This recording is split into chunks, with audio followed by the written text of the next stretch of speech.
Welcome, everyone. My name is Jasmine. I'm a recent pharmacy graduate from the University of Alberta and a CASA Youth Council member. Thank you all for attending our Dr. Roger Bland lecture series on improving child and youth mental health, presented by CASA Child, Adolescent, and Family Mental Health, along with their partners, the Institute of Health Economics, the University of Alberta Department of Psychiatry, the Edmonton Public School Board, and the Alberta Alliance on Mental Illness and Mental Health. If you would like to support CASA and their work with infants, children, youth, and families, you can text CASA to 3939 for information on how to donate. We are so appreciative of all donations.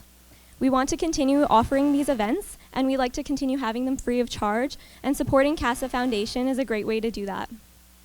We will also have volunteers in the lobby at the end of our session today who will be accepting cash donations or pledge cards if you'd like a tax receipt. The lecture today is presented by the CASA Youth Council, also known as the CYC, and I'd like to thank CASA and our CYC facilitator, Stephanie, for helping organize this event. I'd like to begin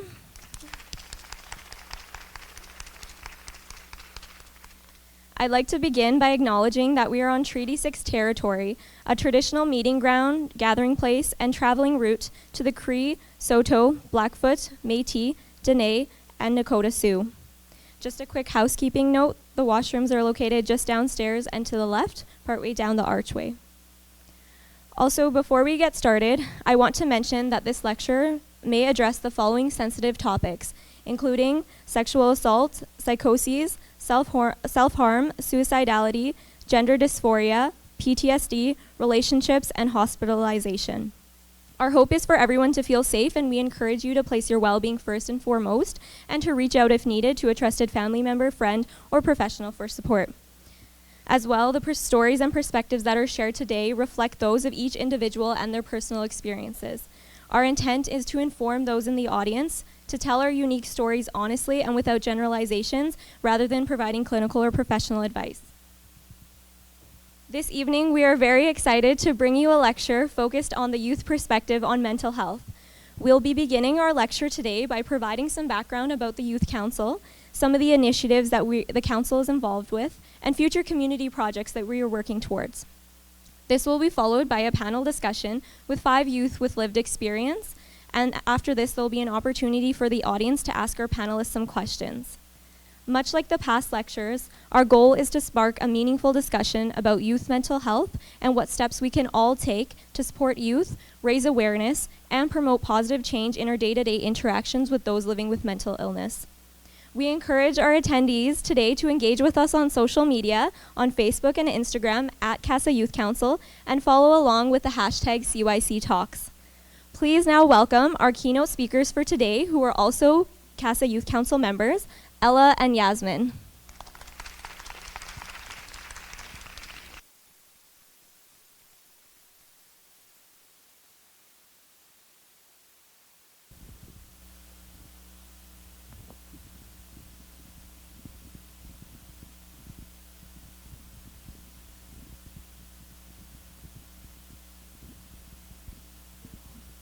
Okay, cool. Hello. Thank you, Jasmine, so much for that wonderful introduction. Hello, everybody. My name is Yasmin. I am 24 years old. I graduated from the University of Alberta with a psychology degree, and I now work as a psychological assistant at Inner City High School. I'm also a general CASA Youth Council member. Hi, I'm Ella.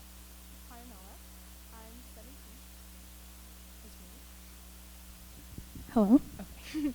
Hi, I'm Ella. I'm 17, and I'm graduating from SCONA in the spring. I've been on the council for exactly 2 years, and I've participated in various roles. I am a general council member, an unseen contributor, and the social media chair.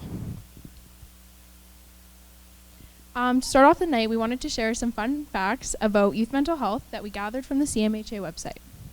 We acknowledge that mental health affects all ages, but as tonight we are focused around youth, our facts are youth-based.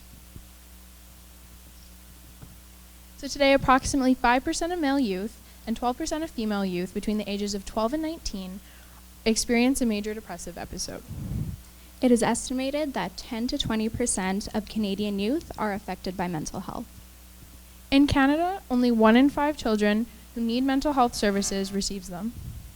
The total number of youth between the ages of 12 to 19 years old at risk for developing depression is a staggering 3.2 million. And now we have a short video introducing our council.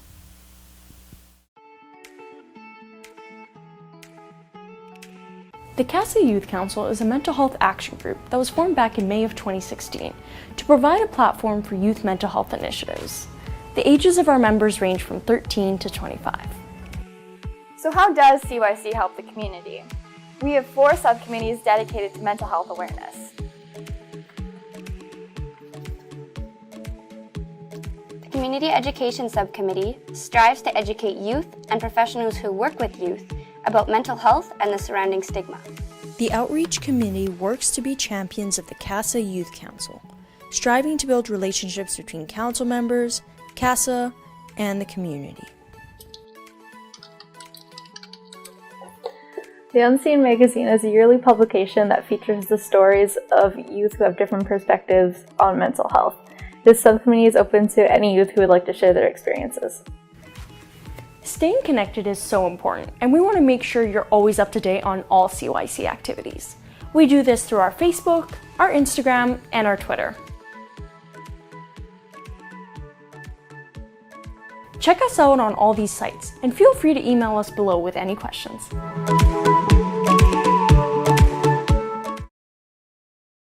So as the video introduced, today we'll be talking about our youth council, who we are, why we got started, and what we do. Before we get into that, I'm going to give a little background on what CASA is, since we are the CASA Youth Council. CASA Child, Adolescent, and Family Mental Health is an organization with over 20 different programs and services tailored to specific children's mental health issues. CASA provides assessment and treatment services for approximately 4,000 infants, youth, and adolescents, from birth to the age of 18 years old. They do this through consultation in community settings to intensive treatment programs. CASA is a multidisciplinary team who continue to focus on solutions that incorporate the whole family and the community. So some of you might be wondering what we are. CASA Youth Council is a mental health action group that strives to raise awareness and reduce the stigma in the mental health community. We are 25 members and growing, and we have 4 subcommittees: our education subcommittee, our community outreach, our Unseen magazine, and our social media. The Community Education Subcommittee educates the community on mental health, specifically youth and those who work with youth. They do this through factual information and personal stories. Through this, participants learn about what mental health is, how mental illness can affect them and those around them, and how to find help for themselves and others. The Community Outreach Subcommittee strives to create lasting relations between CASA Youth Council and other organizations or individuals in the community. This subcommittee strives to ensure the longevity of CYC by tackling grant applications and by maintaining networking collaborations. So our Unseen magazine is our mental health publication that works to provide a youth lens on various aspects of mental health. Unseen connects community members who write various stories addressing their own personal journeys, insights, and ideas regarding mental health and illness to spread hope and abolish the negative stigma in the community. Our social media, which is the one that I oversee a little bit with a lot of help, is our way of connecting with as many people as possible. We promote self-care, mental health facts, and updates on our council activity. And speaking of social media, I just want to remind everyone, please use our hashtag CYC Talks to participate in our online community during this presentation and in the future. So who are we exactly? CYC is a group of young activists from different walks of life who have unique experiences, and we are between the ages of 13 to 25 years old, and yes, 25 is still youth. Our goal is to try and help change the way that youth mental health is perceived in the system and in our communities. We are lucky enough to be able to hold our meetings at the CASA Center in our lovely boardroom. And we meet once a month, but truthfully, CYC is collaborating throughout the month on our various projects. We have all come from unique experiences that have brought us together with a common goal, which is to advocate for mental health. We take our adversity and past struggles and change it into action. So hopefully we can end the stigma and help others along the way. And none of this would be possible without our wonderful facilitator, Stephanie. She's brought this amazing energy to our council, and we're so grateful to have her. And all of our past facilitators have also been a big part of our journey. We also acknowledge our community support as being a big contributor to our council. And we'd also like to thank the CASA board and staff for being so supportive with helping us grow. So we started in 2016 with 4 youth, a whiteboard, and a hunger for change. And now 3 years later, we have 4 subcommittees, 25 members and growing. And over the last years, we have grown so much, but we always remember that it started with 4 youth and an idea. So since our main goal is advocacy, we have some quotes up here by our fellow council members as to why they advocate. We can't speak on behalf of them, but we can share our experiences up here. Advocacy can mean so many different things for different people. It can be a big action or a small one. I've personally known many friends and family members who have struggled with mental health for a long time. When I was in high school, there was little to no knowledge about mental health, how to support others, what mental health is in general. So my friends and family continued to suffer in silence, and I felt powerless. Because of this, I advocate to spread knowledge about mental health, because when we continue to talk about a topic, people will learn, they'll continue on the conversation, tell their friends, tell others, until this conversation grows and grows, and hopefully change can happen. So I joined the council 2 years ago, actually exactly, looking for some kind of education or support. A family member had recently gone through a mental health crisis, and all of a sudden these big words were being thrown around, and I had no idea what anything meant. In school we're taught about CPR and first aid, all physical issues, but we're not taught how to help someone with anxiety, or someone with a more serious situation. So I reached out to CYC, and I had no clue what it was about. What I stumbled upon were these youth, who would come from different backgrounds and different experiences, but all with a common goal, to make change. They wanted to make change because they were done being told they were too young, done being snubbed by professionals, and done being turned away from emergency rooms. They were just done not being taken seriously, and they were exactly who I wanted to work alongside. To me, advocacy means listening. It means learning, being compassionate, and being accepting, because we all need to work together to make a meaningful change. So as I mentioned before, we can all choose to advocate in different ways, but what's unique about all of us is we all decided to be an advocate through CYC. And up here we have some quotes from our council members as well as to why CYC is important to them and why they chose to advocate through this council. So I recently joined CYC not too long ago because I was looking for a way to have my voice heard. I feel like I can advocate and help others and actually make a change by being part of this council, and it's such an amazing feeling.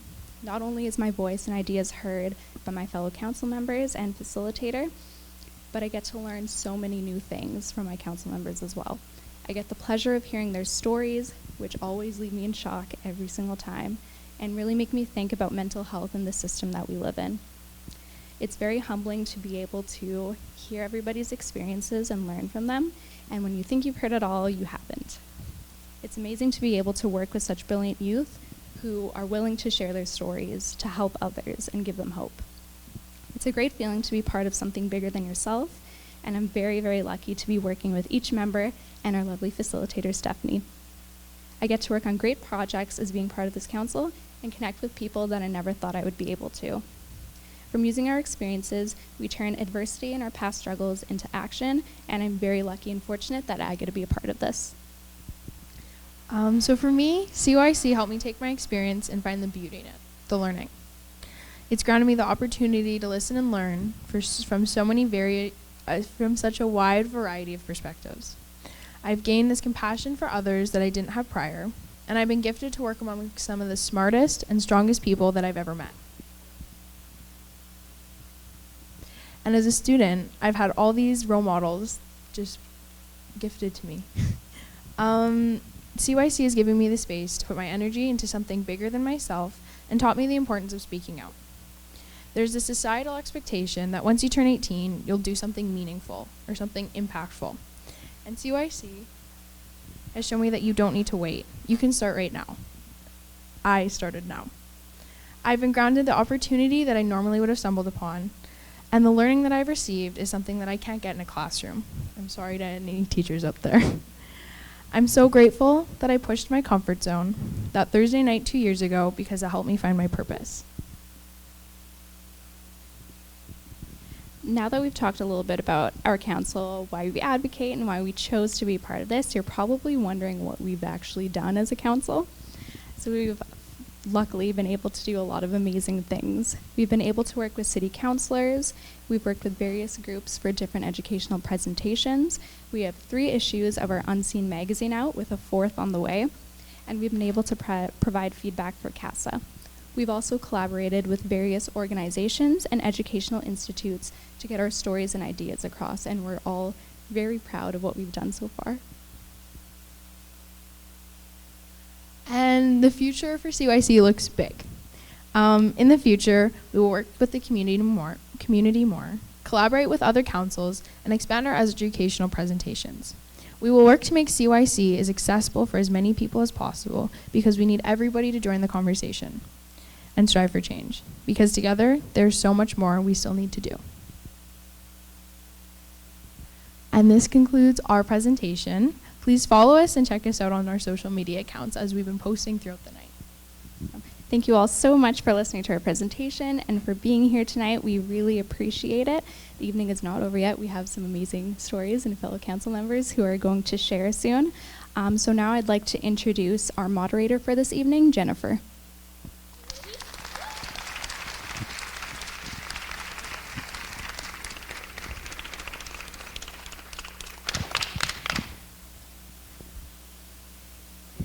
Good evening, everyone.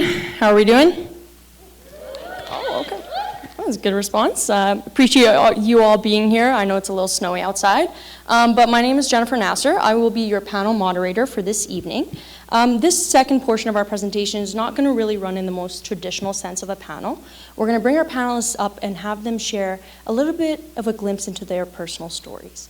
And once they've done that, we're going to have a discussion on how we have been able to take the theme of our presentation for this evening, which is adversity into advocacy, and how they've been able to do that as well. And maybe some of the challenges that come out of that as well. So if you don't mind joining me in welcoming our 4 panelists for this evening, Cadence, Caleb, Sasha, and Victoria. Come on up.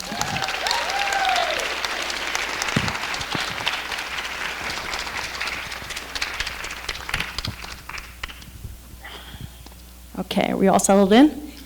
Okay, so I guess I'll start with Cadence over here. Cadence is in her final semester at the University of Alberta, studying chemistry and psychology. She joined CYC to use her lived experience to make a significant change in the mental health system. Thanks for joining us today, Cadence. Thanks, Jen. Yeah. So you've had some experiences in the school system. Tell us a little bit about that. So I really enjoy school. I'm kind of a nerd and a dork, and I like to recite a lot of scientific facts that nobody really cares about. Right. But when I started junior high, I had a pretty big group of friends. We did a lot of sports together, like any club in school, you name it, we were doing it. But when I got into grade 9, my friends started getting into a lot of smoking and drinking off the school property, so I started having to not hang out with them because I wasn't really interested in that. And on top of that, they started hanging out with what you could call the popular group, I guess. And they started bullying some kids that had different mental health problems. They were bullying a kid who had autism, and they were bullying another kid who had personality disorder. And since I was moving away from them and they really were upset about that, I started getting bullied as well. And it just progressively got worse over time. So I started getting pushed up against lockers and getting my clothes ripped up because they said I was depressed and emo and suicidal, and they were checking for cuts. And it was just getting worse and worse to the point where it seemed like every 3 or 4 days I wasn't going to school anymore. I didn't want to go. My anxiety that I already had was getting so much worse, and it was just a really nasty situation. So then when I got into high school, I got to transfer to a different school that was for sports. So I was really excited because I thought I'm going to have new friends. We're all doing sports, it'll be a lot calmer. We're only going to school half a day. Right. But then the second week of school, I recognized this guy who was in my French class. And we were taking the same bus to school. And so I sat beside him on the bus because he had said hi to me, and like about 5 minutes down the road, he started groping my leg, and I didn't know what to do because I didn't want to be bullied again, and I didn't want to be labeled right away, and I didn't want any trouble to happen, so I didn't do anything, and I just froze. And over the school year, the next 2-3 months, it just got worse and worse. It was happening every morning. His friends were cheering it on. It was just everywhere, even in the school hallways, to the point where my friends at school thought we were in a relationship, so we started having a relationship. And I just ended up getting sexually assaulted and then raped over the course of an entire year. So who was made aware of the situation? Did you talk to anybody about what was going on? I didn't talk to anybody for quite a long time. The first people who found out were some of my friends, and then my family found out. The school was made aware, but nothing really came of that. In fact, it probably just made it worse. What was the school's response? So when they found out, did they reach out to you? Did they do anything to help you? So my school brought me into the vice principal's office, and they talked to me about it, and they came with the conclusion that if I wasn't going to press charges, or if I wasn't going to go to the police, then whatever came and happened after that was my fault.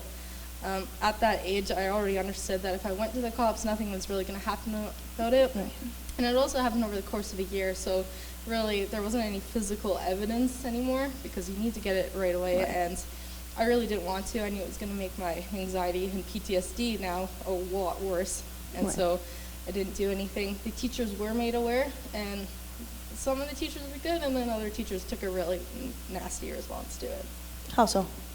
So I had one teacher who I previously really liked, and he had to give our class a seating plan change because people were being disruptive, typical high schoolers. And he sat me right next to this guy, and for the whole class it was just awful PTSD attacks, anxiety attacks, like I was freaking out, understandably. And after the class I was able to go up to him and I was like, I need to change seats, like I can't sit here, I couldn't even focus the entire class. Can I please move? And he just had the response of, no, I'm the teacher, you're the student, you need to listen, you're going to sit there. And he was aware of the situation? Yes, the administration had told him what was going on, and he just said that he couldn't treat me any differently, whether PTSD or not, because it wasn't fair to the rest of the students. And even after that fact, he started calling on me in class constantly, which was funny because before that he never called on me in class because I was the good kid, even though I was shy. So he just let me do my own thing. Right. So it seems like you were receiving mixed sort of support at school. But were you actually ever offered like formal support? So some schools have like guidance counselors or like, you know, like formal channels that you can go to. Were you ever offered that from the administration or any support outside of the school? So my school actually didn't have a counselor. We had a guidance counselor who really once a month did applications to university, and that was it. So I didn't have any counseling, and it was just kind of left where it was. And if I left school, I would just, the secretary would be a little upset and sarcastic to me, and that was about it. Wow. Okay. So if you could put all those people in one room right now, people that you dealt with in high school, students, teachers, administrators, support networks, what would you say to them? Probably just everyone that you're teaching, everyone you interact with is human. A lot of us all go through our own mental health problems, whether they be an actual diagnosis or just something horrible happening to you, or you're even in a bad mood, and just to be a lot kinder to each other and just try to understand where they're coming from, I think would go a long way with people. All right. Thank you for sharing, Cadence. Give it up for Cadence, everyone, please. Thank you.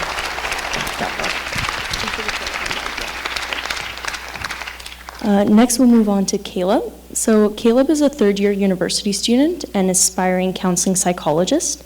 He joined CYC to participate in the community action to reduce the stigma surrounding mental illness. Thanks for joining us, Caleb. Thank you. So you've had some experiences, actually extensive experience accessing healthcare systems and navigating the system, which can be quite challenging. Tell us a little bit about that. Yeah, so when I was about 14, 15, I was struggling a lot with my mental health. I was engaging in self-harm for quite a few years, and my mom finally found out when I was about 15. She called a crisis services, or Alberta Health Services, and they recommended her to take me to my family doctor. So when I had seen my family doctor, she was really good at listening to me. She didn't make me feel like there was anything like incredibly wrong with me, just that I was struggling with mental health issues, and she prescribed me medications. And at the time I was really appreciative of being prescribed medications right away and being listened to. But now I kind of wish that I'd been sent to counseling or therapy before that, because that's what I actually needed more than anything else. So after that, it wasn't until I started seeing counselors and therapists. However, I had quite a few struggles with that as well within the healthcare system. I was sent to adolescent therapists. However, I found that it was really difficult to connect with them. Like when I was 15, I saw a therapist who only wanted to do meditation while in session, which was not at all what I needed with what I was dealing with, and wasn't really age appropriate for a 15-year-old. Or other therapists that I had seen treated me like I was 5 or 6 years old and wanted to do like just really strange therapy techniques that weren't at all really useful to me at the time. Yeah. So what does that do sort of to your perception of receiving care? So you've went to a primary doctor, you've accessed some therapists, doesn't seem to vibe with what you're doing. What's happening in your head? I just felt like I wasn't really being listened to. Like on one hand, my doctor was really easy to talk to. However, therapists and counselors within the healthcare system weren't really receptive to what I actually needed regarding healthcare. Yeah. So did you stop there, or did you continue accessing care, or was that experience sort of like, man, I'm not touching the healthcare system no more? That's around too the much. time, around the time I turned 16, I realized I was transgender, and so then I had to seek out kind of how to get actual transitioning and like physical transitioning started. Right. So through my family doctor, I was referred to a bunch of psychiatrists. However, the only ones that were accessible to me were in Red Deer, so I had to drive to Red Deer every couple of months to meet with a psychiatrist there. Yeah. And that itself was really frustrating as well, because it was a similar experience that I had with the therapist, with the psychiatrist, where I wasn't really being listened to. Right. So one of them was trying to get me on medications again. However, I requested I did not want to be on a specific type of medications because it triggered psychoses last time I took the medications. However, she refused to put me on any other type of medicine, and she only wanted me to go on that specific one or nothing at all. And that's all she was willing to prescribe me in sessions. So that itself was really frustrating. Yeah, I can imagine for sure. So have your experiences accessing care only been in sort of clinical settings, or have you experienced any emergency room settings, hospital settings, anything else like that? And is there sort of a difference between accessing care with a psychologist, psychiatrist versus something in a more emergency situation? Last year I did have a mental health crisis where I admitted myself to the emergency room, to the hospital, and I wasn't able to see any actual psychiatrist there. So when I was admitted, a couple hours later, I met with a psychiatric nurse, and she was actually really fantastic. She listened to me really well. She was willing to give me other resources for different mental health problems I was having. Right. However, she said that they would try to see if I could meet with a psychiatrist that day to get me on medications. However, after being there for about 5 hours, she returned and she said the psychiatrist didn't have time to see me that day. So then she gave me kind of a pamphlet to go to a different hospital, to go to a different emergency room, and I was discharged that day, even though I was still in the midst of having a really serious mental health crisis. So although the nurse herself was very nice and very receptive to what was going on, it just still felt like the actual system wasn't really there to help me. Right, because I mean, you're saying you admitted yourself to the hospital and you were in a crisis. Then to have a mental health professional tell you, we can't see you today, go try a different hospital.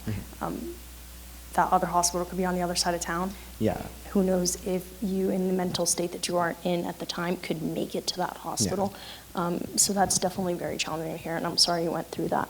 But I guess my follow-up question would be, how do you feel now about accessing the system? Now I still find that it's a bit of a struggle. With my family doctor, I finally found medications that work for me. After going through several therapists, I did eventually find one that I felt was appropriate for my needs. And I still feel a little bit pessimistic towards the health services still, because I still come across doctors that still participate in the stigma surrounding mental health and mental illness, and nurses that seem to not really understand what's going on with people that struggle with mental illnesses. But I guess instead of being angry, I try to just use it to kind of work towards ending the stigma towards mental illness. So now I want to work actually in healthcare to hopefully reduce the stigma surrounding that and try to make a bit of change, I guess, in the system. That's awesome. Well, thank you for sharing, Caleb, with us. Give it up for Caleb, everyone, please. Thank you.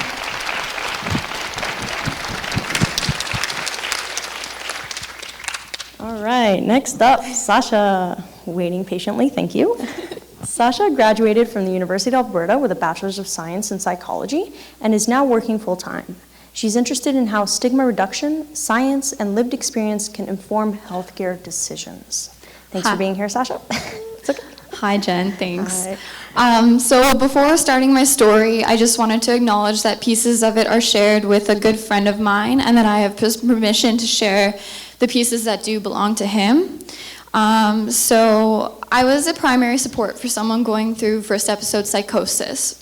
Most people think of psychosis as the media representations of hallucinations and delusions, but it's much more than this. People can also experience disorganized speech and behavior, problems with concentration, memory and attention, loss of pleasure, motivation, as well as social withdrawal and mood symptoms such as anxiety, depression, and suicide. For him, psychosis was a combination of these things. For me, psychosis was 3 months of devastation, crying myself to sleep, and trauma. For 4 months, I supported my friend as I watched his life completely fall apart, and that was a horrible time. So our stories started as 2 people that were quite fond of each other, and then as 2 broken hearts as he moved away for school. It was good at first, and then the threads of reality started to fall apart. Psychosis doesn't really make much sense, so I'm not going to try to explain it. You kind of have to see it or experience it, I think, to truly understand like the extent of the devastation. But yeah, it was quite a struggle. Supporting someone long distance through any kind of mental health crisis, I think, is quite difficult. You can't hold them, you can't see what kind of state that they're in, and you also can't make them go to the emergency room when they need to. So over the course of the months, there were 4 separate help-seeking events where he did try asking for help, and did not receive it any of the 4 times. And that was quite frustrating too, because I don't know what they were looking at, but what I was seeing was me begging every night, trying to get him to go, and just negotiating with something that just doesn't make sense. And yeah, so time passes, and then he does get help once he comes home. But that took a really, really long time. Okay, so he comes home, he receives help here. In like a formal setting, like a hospital setting? Yeah, like an emergency room setting. And were you there as well? Yes, yeah. Okay, so were you provided any support as the caregiver there, like professional support? The only thing that I received as support was validation. So that was the first time in months that a professional looked me in the eyes and validated that what I was seeing and experiencing as a support was valid. And that was really great. But other than that, I didn't receive any formal resources.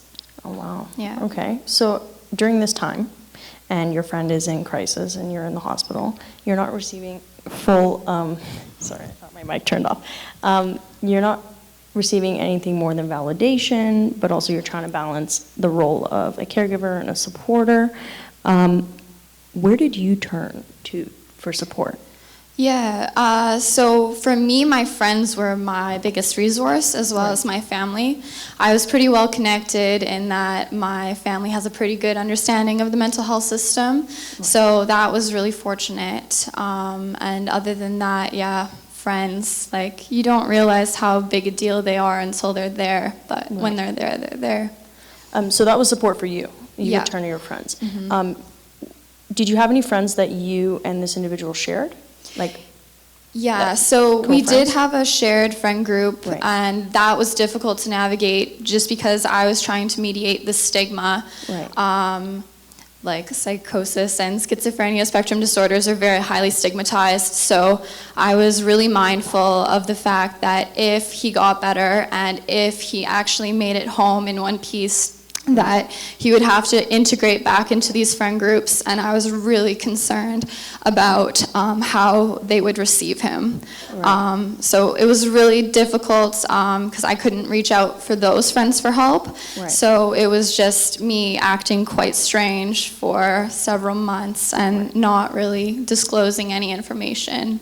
Right, and so what does that sort of do for, I mean, I don't want to call it the burden, but sometimes as a caregiver or as a supporter, we put a lot on ourselves. You know, we're like, oh, like I should have done something better. Like I should have been here and supportive more. What does that do for you in that moment and how you feel as to the extent that you're supporting this individual?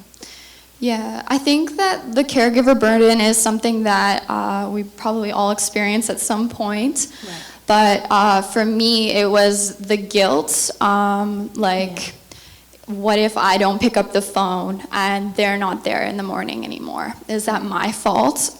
And it took me a really long time to kind of get past that, like years of it's not your fault. And if something happens, like you have no control over a completely separate entity, which is hard for, I think, any of us to really get over. But that was something that was a huge struggle for me as well.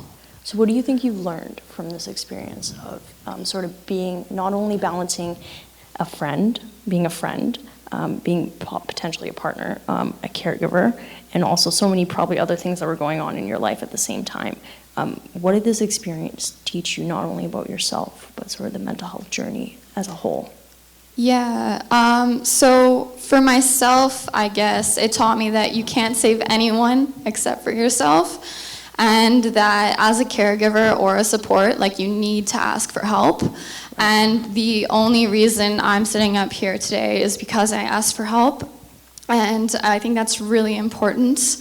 But you have to put your life jacket on before you jump in the pool.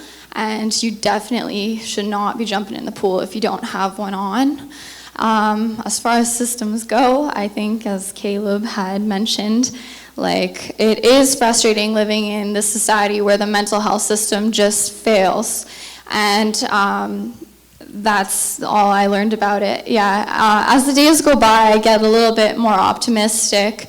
Some days are better than others. Like, the world has beautiful people in it. I'm sitting next to a bunch of them. But the world also needs a little bit more help when it does come to policy and making sure that things are in place for when they need to be. Awesome. Thank you for sharing. Give it up to Sasha, everybody. Thank you. All right, last but not least, Victoria. So Victoria is an undergraduate psychology major at the University of Alberta. She joined CYC to combat stigma and gaps prevalent in the mental health care systems. Thanks for joining us. Thank you, Jen. So Victoria is going to be actually covering the topic of stigma in you guys know what I'm trying to say. Many multitudes, thank you. So I guess let's start with, you've had experiences very similar to Caleb in the healthcare system and sort of the stigma attached to it. Tell us a little bit about that. Yeah, so before I begin, I'm just going to give a quick definition of stigma. Sure. Stigma is a negative connotation or stereotype surrounding a specific person, circumstance, or situation. And unfortunately, much like many other youth sitting up with us today and in the audience, I have experienced significant stigma in regards to my mental health. Starting with the healthcare system, I am a survivor of childhood trauma and many adverse childhood experiences. This, in my early adolescence, had caused me to engage in unhealthy coping mechanisms, such as self-harm, eating disorders, and eventually it led to suicidality. When I was about 13, my mental health really took a turn for the worse, and it happened gradually but also suddenly at the same time, if that makes sense. Yeah. And I had disclosed to my mom I was in psychoses and severely suicidal. And when your child is going through something like that and you're going through something like that yourself, you don't really know how to respond. There's no script or manual on how to deal with a suicidal child. Right. And so not knowing where else to turn, my family took me to the hospital. My first trip to the hospital, I waited in the waiting room for close to 6 hours in the middle of the night before finally taken into a room. When the psychiatrist came in, I was sleeping because teenagers don't like to stay up throughout the night. Fair. Known fact. However, because when the psychiatrist came in while I was sleeping, I guess that means when you're sleeping, you're not suicidal, and so I was sent home. Because if you're sleeping, you're fine. You must not want to kill yourself anymore. That did nothing. So a day or two later, I was taken back to the same hospital, same emergency room. This time, I was taken a little bit more seriously. Right. I was seen by a resident doctor after getting blood tests, urine tests, making sure I wasn't on any drugs or hallucinogens. And the resident doctor that came in was traumatizing and very crude in his wording. There was a decision made to admit me to a adolescent psychiatric ward, and before I was taken up, he came in and he spoke to me and he said, "All right, we're going to get you in.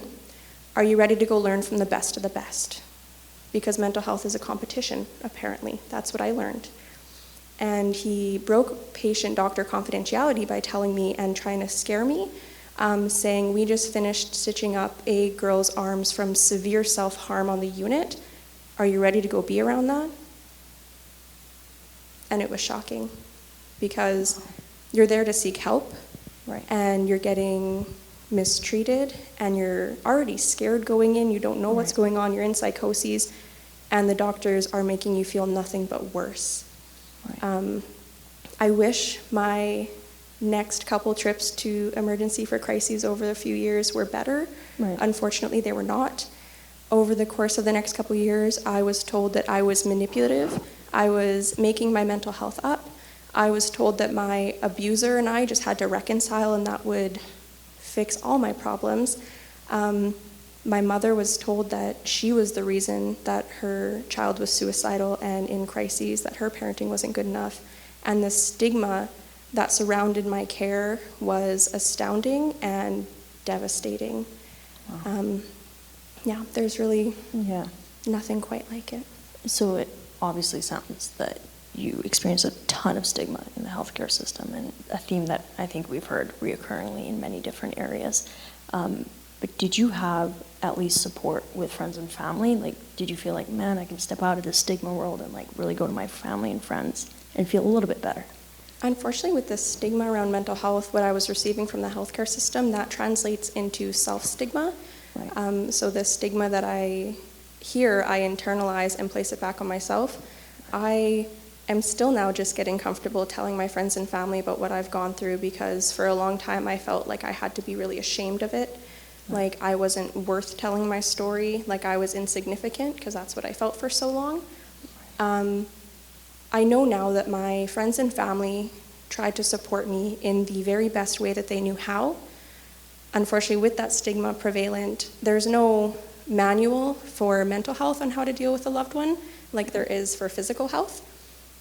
Shortly after I was discharged from my first stay in a psychiatric ward, a younger sibling of mine had a life-threatening physical health crisis that caused them to be admitted to the hospital. And during that time, my sibling had friends and family visiting, showered with gifts and balloon and loves and support and all that. And I would like to point out that I felt nothing but relief and overwhelming love that my sibling was okay in that moment. Right. But myself, having just been discharged from the psychiatric ward a few weeks prior, it felt like I had none of that. And For a long time, it made me feel very worthless, and like my crises was not as severe, was not as worth love or attention. Right. I now know that that's not true. It's because there's a lack of education and family support in the best way that they know how. Right. But you see in the TV shows and movies how to support someone going through physical health in the hospital, but there's really nothing out there to teach how to go through mental health supporting a loved one, as Sasha touched on. And so that just really delved into my self-stigma and made me feel even worse about my mental health and my condition, and made me feel like I was at fault and I wasn't good enough. Right. So, it seems like it's you internalize it a little bit more, the stigma, as it comes to you. Do you think that language at times can also perpetuate and increase that stigma? Oh, most definitely. One thing that I'm very proud of on our council is that we strive to always use person-first language. And so what that is that we take someone who is living with bipolar disorder, and we will say someone living with versus suffering with. If someone has schizophrenia, we won't say that they're schizophrenic, because that just associates the person as only being their illness. However, unfortunately, we still see language like this and jokes about mental illnesses and using them as adjectives prevalent in social media. And so much stigma and misunderstanding. And when you're a youth and your brain is developing and you're impressionable, going to the online community that many of us are a part of and seeing nothing but bashing what you're living through every single day and how much pain you're in being made fun of, it's crushing. And it makes you feel even worse, and it just, again, perpetuates that self-stigma that you feel every day. So how do we change that? It's a tough question, I know. It is. And it's I'm putting you on question. the spot. That's okay. But that's okay. How do we work towards changing that? I think the first step, whether you're an individual going through mental health crises, whether you're a family, friend, caregiver, loved one, clinician, teacher, it's that you need to remember that despite the statistics, despite the overwhelming number of youth dealing with mental health, each and every one of them is a person. And each and every one of them has a diverse story and life experience, like you've heard from the four of us up here today. And the key step is humanizing that individual that you're talking with and treating your patients, your loved ones, like they are still themselves.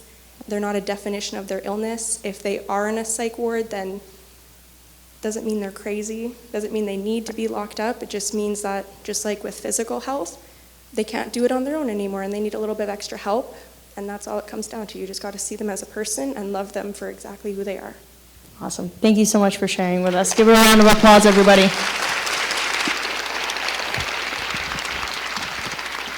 All right, so now is my favorite part because I get to grill them.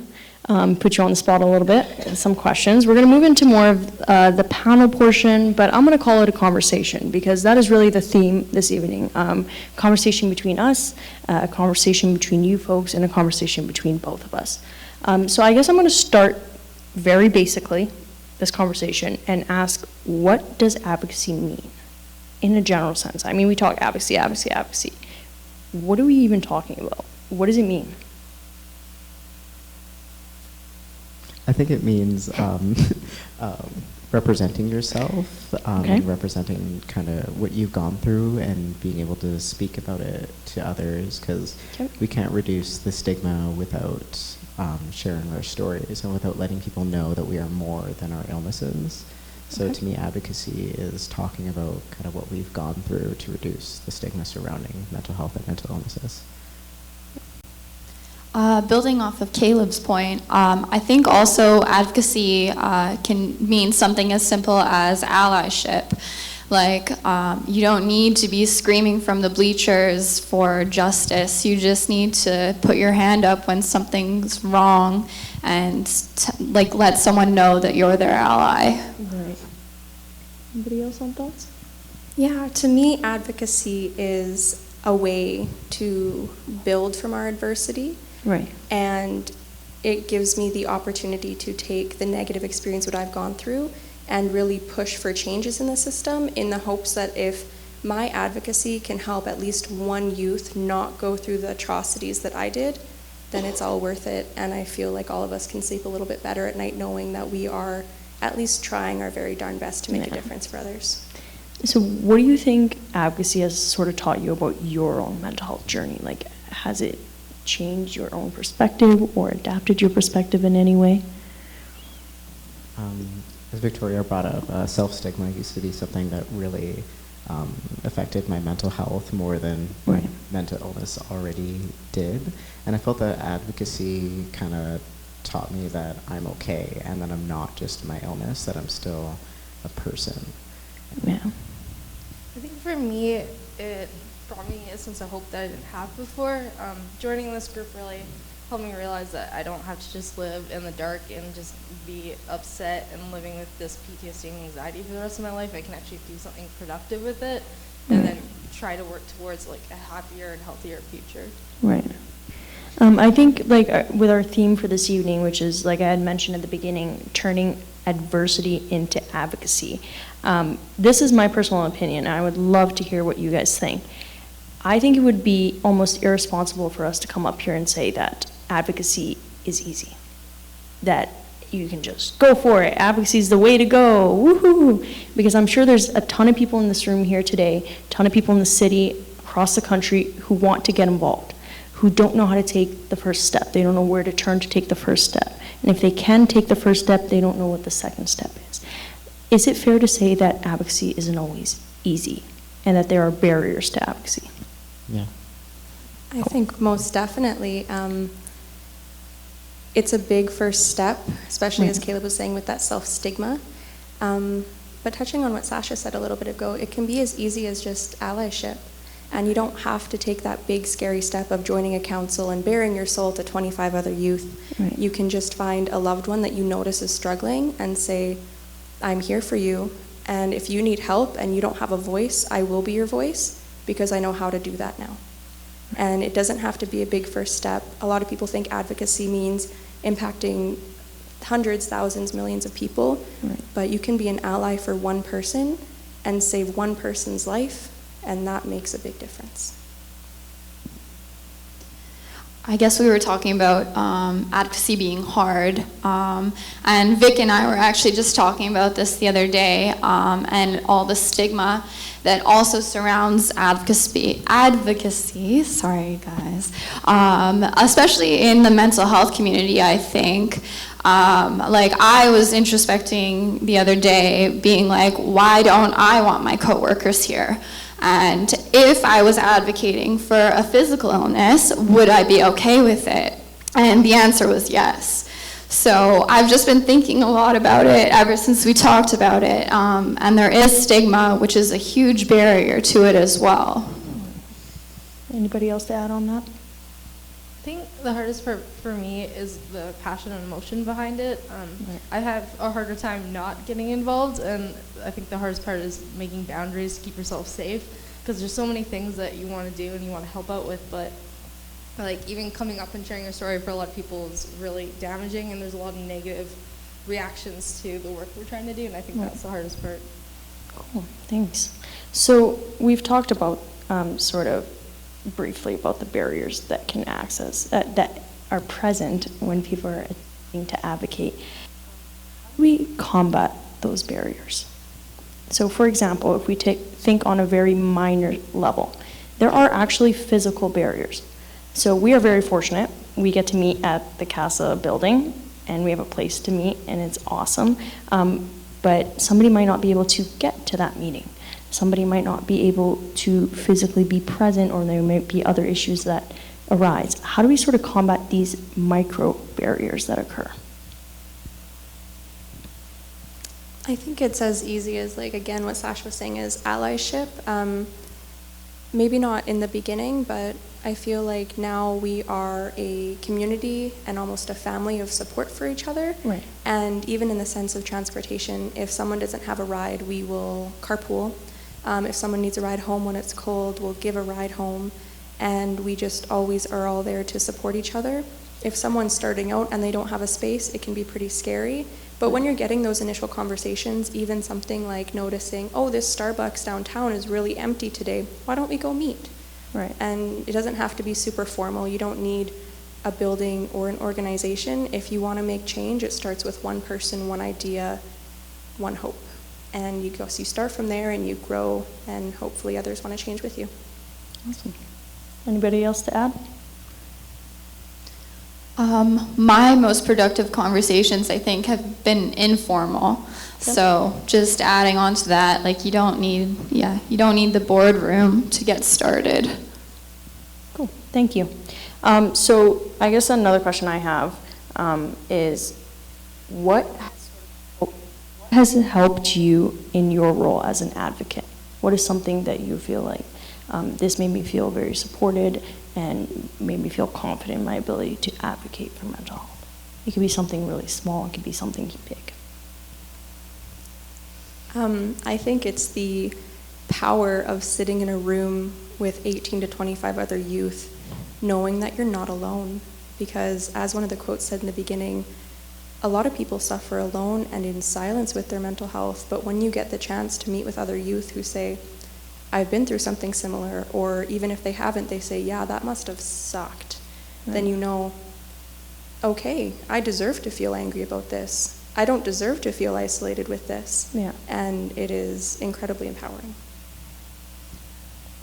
Going off of what Vic said, our group is really amazing. We are really a huge family, and we really care about each other, and we always check in with each other. We're always staying like 2 hours after the council meeting ended just to chat. It's the free pizza too, I think I would say. So I think having a group of people who just really care about each other more than the actual work you're doing is probably the most inviting factor of it. 100% agree.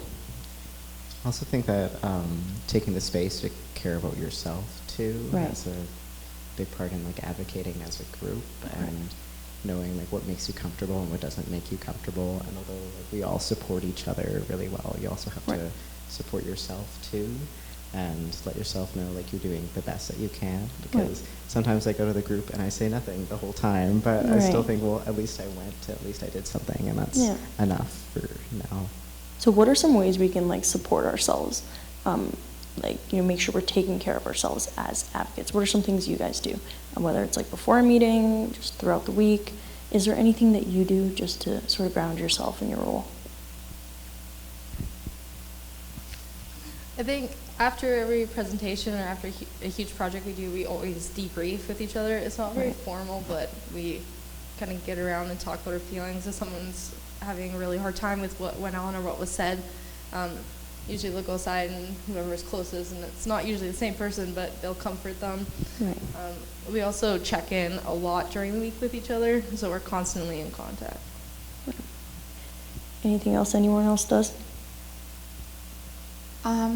I set boundaries, like Caleb mentioned, and like if I'm in a bad place, then I'm not gonna go out today. And I think that was really important, and it took me a really long time to learn, but that's really important. Cool. So what's your message for those out there who want to get involved and advocate for mental health, whether it's a youth, whether it's adult, whether it's a professional, you name it? What is your message to them? And I'd love to hear from each one of you. Whoever wants to go first. I won't put you on the spot, Cadence, because you're next to me. Whoever goes first gets a chocolate from the audience. Come on, guys, someone needs to have a chocolate. Well, that's a great incentive. There you go. I'm going to take you up on that. Denise, you'll order a chocolate. Go ahead. I would say to anyone who wants to start advocating that it's okay to start small, and it's okay to start local.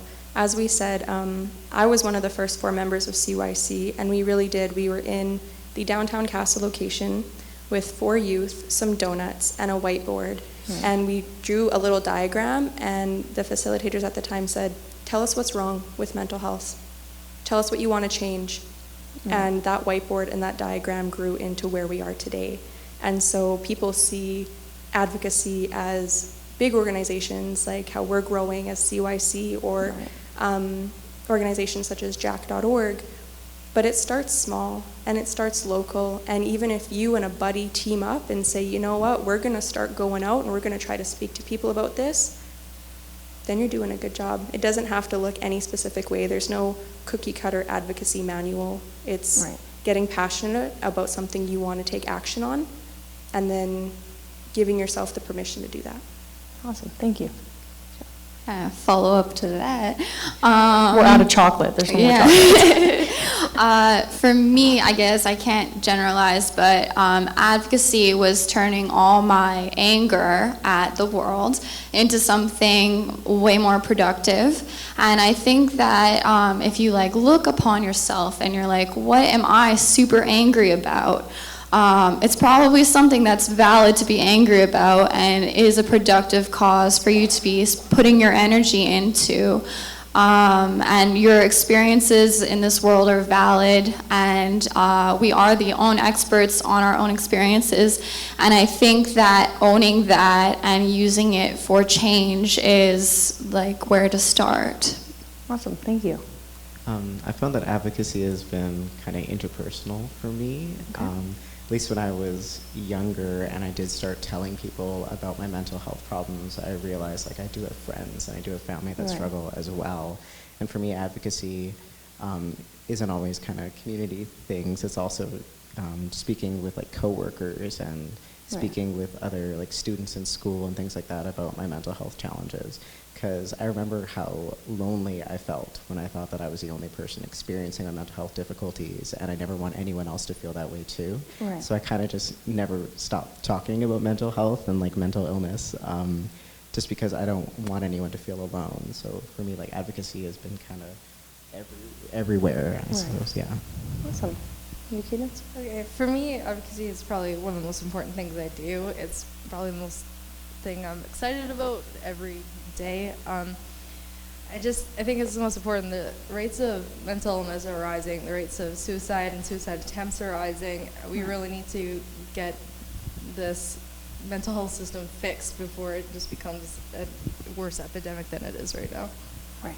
Awesome. Thank you for sharing. I don't have any more formal questions to ask you guys, but I guess I will open the floor if you have any finishing comments for anyone else. It's okay if you don't. Okay, awesome. So just letting everyone know, this is the end of our panel discussion for this evening. I do want to thank our panelists. It takes a lot of courage to come up here and be vulnerable, to share your personal stories, to get grilled by me by random questions that you did not prepare for. And you're probably like, damn, Jen. Don't worry, Denise has the chocolate for you. You're not going to slip out of that one. But no, in all honesty and seriousness, thank you. Thank you for sharing your voices and allowing us to have a conversation today. And I also would like to extend a huge thank you to you, the audience. It might not seem like it, but up here we can see everything and we can hear everything. And you guys have been absolutely very respectful throughout all this. So please give a huge round of applause, not only to our panelists, but to you folks as well. Thank you.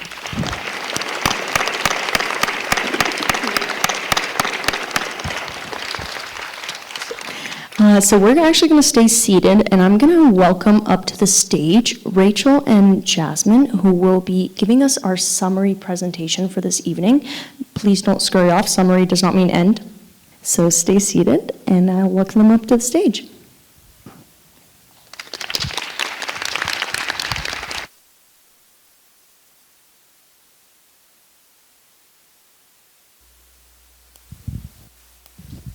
Thank you to all of our panel members today and our moderator, Jen, for that stimulating discussion.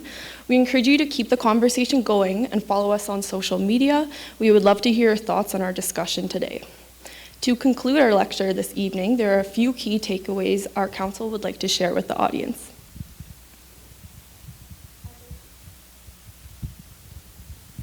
As our keynotes touched on earlier, our Youth Council serves to share youth voices, increase awareness, and reduce stigma.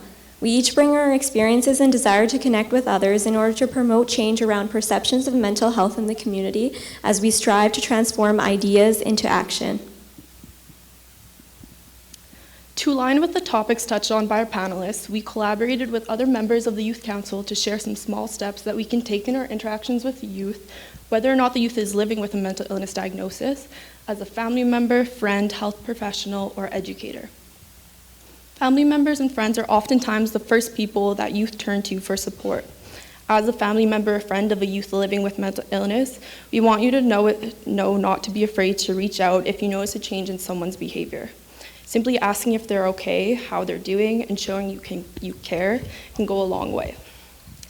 And if you feel comfortable with this, ask the hard questions if you suspect someone close to you is struggling, such as asking if they are having suicidal thoughts or self-harming. Please know that you can offer your support in a number of ways.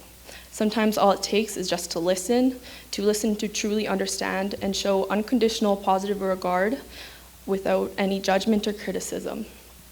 In this way, you can create a safe space for them to open up. Being in this position of support for a youth living with mental illness may mean you are advocating for those who may not have a voice. During this time, it is equally, if not more important, as a family member or friend, to advocate for yourself and seek out your own supports as well if you are feeling overwhelmed. It's okay not to know how to handle a situation and to set personal boundaries for the types of support you can offer and when. The symptoms of caregiver burden can range widely from fatigue to fluctuations in mood. It's important to recognize the signs. Analogous to the instructions you are told in case of an emergency on an airplane, you must put on your oxygen mask first before you can take care of another.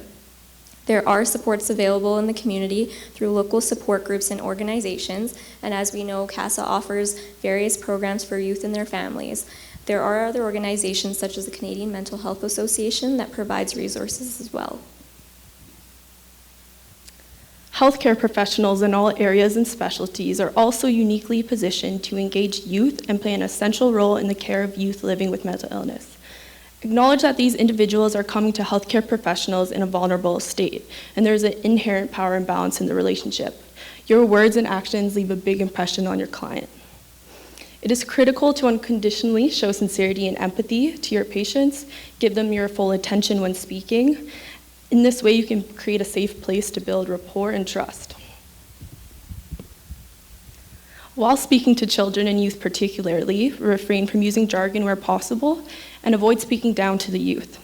Use age-appropriate first-person language and seek to demonstrate an understanding of the individual and family's health literacy.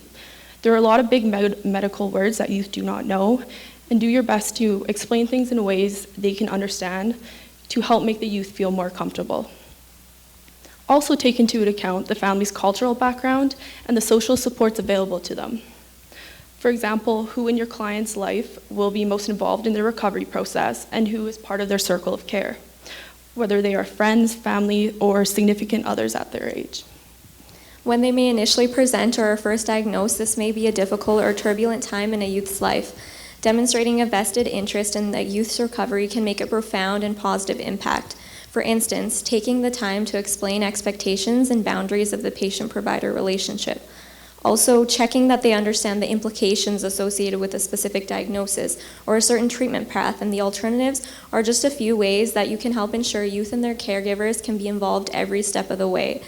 When youth access care, we feel it's important for providers to be self-aware of the implicit biases or assumptions that may interfere with an understanding of the youth mental health experience and perspective, and in the same light recognize that youth may have their own perceptions. There may be stigma around certain medications or what a certain diagnosis means. By checking they understand and are informed, you can dispel any misconceptions or negative stereotypes they may hold. Though parents and caregivers are important members in the child or youth circle of care, listening directly to the youth's perspective as a health provider can provide valuable insight and help guide patient-specific goals of care. As a provider, you hold a role whereby you can advocate for those who may be or feel as though they are unable to communicate for themselves. Our hope is that you use your position to empower these individuals to be partners when making treatment decisions. Lastly, educators play a large role in recognizing mental health concerns in children and youth. Teachers may be the first to notice changes in a youth's behavior, for example, dropping grades, frequently missing classes, or an inability to concentrate in class. These behaviors are not always due to intentional delinquency. If you suspect someone is struggling, check in with your students. Listen to their concerns and tailor your language to the individual's level. Again, don't be afraid to ask the hard questions. Acknowledge your role as a teacher or counselor, that you are an individual students often look to as a voice of reason. It is important to be informed yourself of the support available to students and where they can further seek help. In addition, be sure to inform students of the mental health resources at your school throughout the school year. For example, how and when they can book time with a student counselor, where information brochures and pamphlets are located, and importantly, the number of the Kids Crisis Line for times of emergency. If your school doesn't have one already, consider starting a peer support network to create a safe space for students. Establish and encourage mental health advocacy within your school to raise awareness, such as integrating a mental health week to abolish any negative stigma. Advise the students about academic accommodations that the school offers to support students that are struggling to limit the negative influence of mental health on academic performance. Our council was excited to learn that EPSB has released a guide for educators on the different mental health conditions that can present in school-aged children, what the signs are, and how to support these students. We feel as though school professionals can ensure no struggling students slip through the cracks by becoming informed on what to look for, speaking with students first and foremost when noticing changes in their behavior or academic performance, and subsequently knowing where students can go for additional support. Overall, there are everyday changes we can all make to promote the well-being of others and make a difference in the lives of youth. This could be something as simple as showing recognition and consideration for situations or challenges that a youth may be facing at any given time, as we all carry our own stories and experiences with us that shape who we are. Also, using first-person language such as this person or individual is living with a given condition, instead of labeling someone as a fault of their medical condition. This could just as well be the case for mental and physical illness. Further, in our day and age where everyone has access to social media and the internet and information at their fingertips, it may be easy enough to take what we see or hear at face value. This could be especially true for youth and children accessing social media. Mental health and mental illness encompasses a wide topic. Take the time to critically analyze what you see is being shared and increase your understanding of certain conditions and diagnoses. Speak with individuals living with these conditions and don't be afraid to correct misinformation, whether that is in the school, the workplace, or online media pages. For example, the word triggered is commonly used to broadly describe something that may not necessarily describe a content or topic that may be sensitive to others, and in this way makes a mockery of real triggers that can seriously influence someone. Another thing I'm sure we can all use a lot more of is self-care. It doesn't have to be a dedicated spa day or a vacation to some tropical destination like what is often proliferated on social media. It could be as simple as taking a 10-minute walk outside, listening to your favorite playlist, spending time with your loved ones, or treating yourself to an extra cheat day throughout the week. Take time to put aside your worries and responsibilities to do something that makes you happy and ultimately takes your mind off things, and this will look different for everyone. Through these small steps, we hope we can stem a change in our communities. And now for the next 15 to 20 minutes, we would like to take questions from the audience for our panel members before we finish with some final remarks.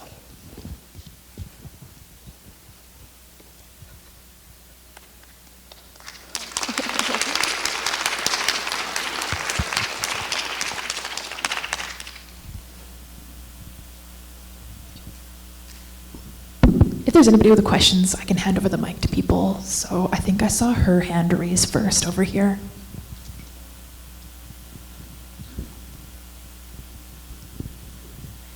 I'd just like to know how Victoria was able to overcome all the challenges that she had, because you presented very beautifully, and your path sounds like it was most challenging overall for you to deal. Thank you. And I'd just like to say that the way we present is all different, but everyone has so much adversity that they've lived through, and I'm grateful that we've all had the opportunity to land up here together today. I would like to say that I did not get through my journey alone. I could not have done it without my supports, the biggest one being my mom. She has been with me from day one, and she has been my advocate when I could not speak for myself. Second to that is my psychologist, who I've been seeing for 6 years, and she has effectively kept me alive throughout all my adversity. She has enabled me to speak for myself and to help speak for others. And I'm still getting over those challenges. I still have trauma. I still have PTSD. I can't go sit in emergency rooms without having a PTSD episode. There's part of my stories that I don't tell to anyone. And it's a process. There's no one way that you just wake up in the morning and say, you know what, I'm good. That didn't happen, we're good now, we're fine, right? And the biggest thing is to find your circle of supports, whether that's a family, a professional, or a council of young people who on your bad days say, you know what, you showed up and we love you.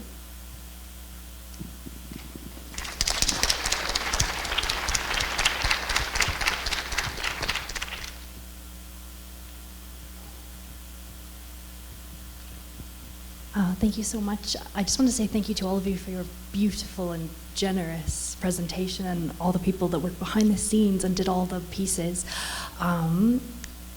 You're all amazing and wonderful and brilliant. But my question for you is, so many people with mental health concerns, and you spoke on this too, live with a lot of self-stigma that can often be the thing that harms us as much as other people's stigma towards us. So what would you say have been the things that have helped you the most, and you've spoke to us a little bit, with reducing your own self-stigma, to sort of love yourself first? I guess if you don't mind if I answer too as well. So I originally joined the CASA Youth Council not on the basis of wanting to advocate for mental health. I come from a cultural background where mental health is not talked about. It simply doesn't exist, and it's something that I sort of put into my own self-stigma, pushing aside any of the things that I've dealt with throughout my life. So when I approached CYC, it was actually to do research. I emailed CASA and I was like, can I do some research? They were like, no. And they're like, do you want to join this council? And to answer your question, through joining a council and educating myself on mental health, mental illness, and realizing a lot of my own stigma that I placed on myself because of the cultural restraints that were present, really allowed me to break through and to find that I am extremely passionate about this. I'm extremely passionate not only on a personal level, but also to bring change to my own community as well, and to advocate for those who don't have voices either. So that would be my answer to your question. Sorry.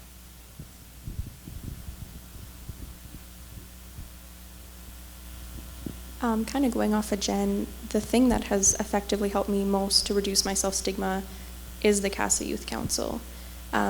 Because even when I first joined, I still felt so negatively about myself and my mental health. I wasn't quite ready to share what I had gone through in full extent. I just showed up and was like, yeah, let's change some stuff. Let's do it. But through that, and meeting all these wonderful people and hearing all these stories that are both so diverse from my own, but also so similar, has taught me that if I think that these people are worth something, if I think that I can love these people from the bottom of my heart, and that these people deserve nothing but love and kindness and the best care that our society can offer, and I have so many similarities to them, then maybe I'm worth something too. And seeing so many people support me and being able to support so many people in return just really helps realize that I don't need to place as much stigma on myself, because I'm good too. For me, I have to tell myself two things constantly.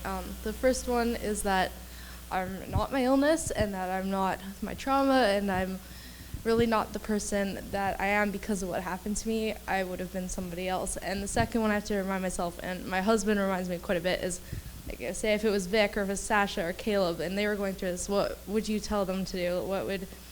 What resources would you give them instead? Because I just think of myself, I don't want myself to get help. I don't think I deserve help. So it's better to think of it as a different person.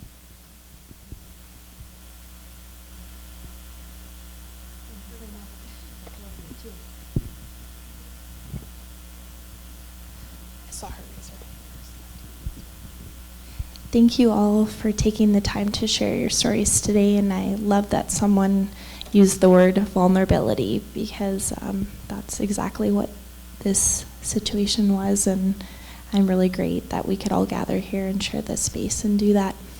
So I work in the healthcare field as a researcher, and it was very informative for me to hear today the experiences that you all have had going through the healthcare system.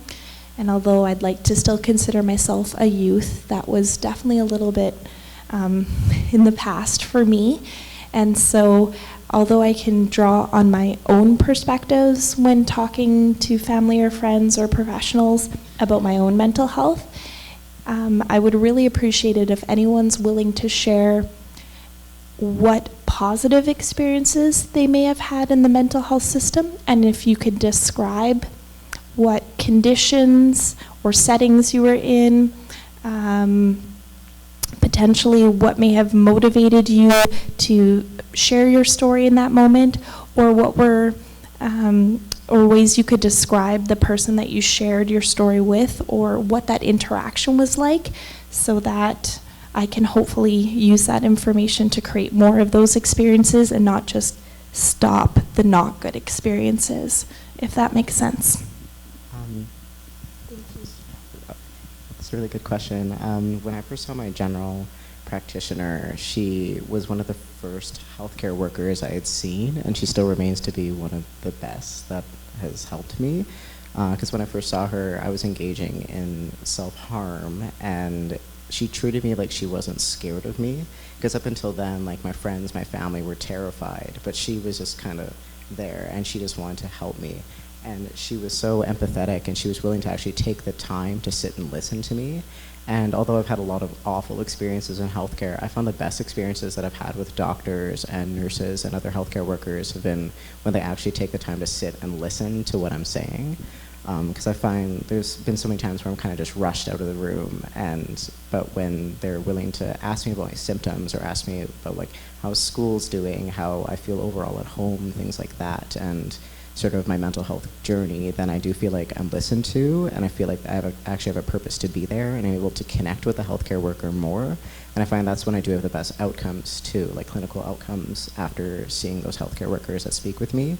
And also the psychiatric nurse that I saw last year was super lovely, because yeah, she took the time to actually listen to me speak. And although the overall hospital experience was really bad, she was really nice, because she gave me actual, like, a huge just booklet of resources of things that I can turn to and things I can go to. And she was almost like apologetic that I couldn't see a psychiatrist, and she understood that I was struggling, and she let me know that she did as much as she could have done in that moment, and that she still wanted to help me to still get other resources. So I find with all healthcare workers, the most that they can do is to just take the time to just sit and listen with your patient or with your client. By far the best healthcare experience that I've had is with my psychologist. As I mentioned, I've been seeing her for 6 years, and with that kind of time, you get to develop a pretty great relationship. She has been my rock, and she has been there to believe in me when I can't believe in myself. One thing that really helped with her was when I can't speak for myself, when I don't really know what's going on, somehow she does, and that comes with time and relation. But she also offers to help me speak to my family and my friends when I'm not able to speak, and that can be me talking with her and then bringing my mom in for the second half of a session, or sometimes she'll just have private phone calls with my mom to say, this is what happened today, this is what Victoria wants you to know, but that she's not able to say for herself. It's really taking the time to validate your clients and not just see them as clients. She sees me as a person. She sees me as the young adult and student and successful advocate that I am. And through that belief in me when I didn't believe in myself, she helps me believe in me again. And she supports me in everything I do. She came to my high school graduation, which isn't something that many psychologists can do, but she was there. And at my ceremony, she looked me in the eyes and she said, I had no doubts that you'd get here. And just something like that, and having a professional, one person in your corner in the system who says, I will fight for you, and I believe you, and I will not stop believing in you, it's life-changing.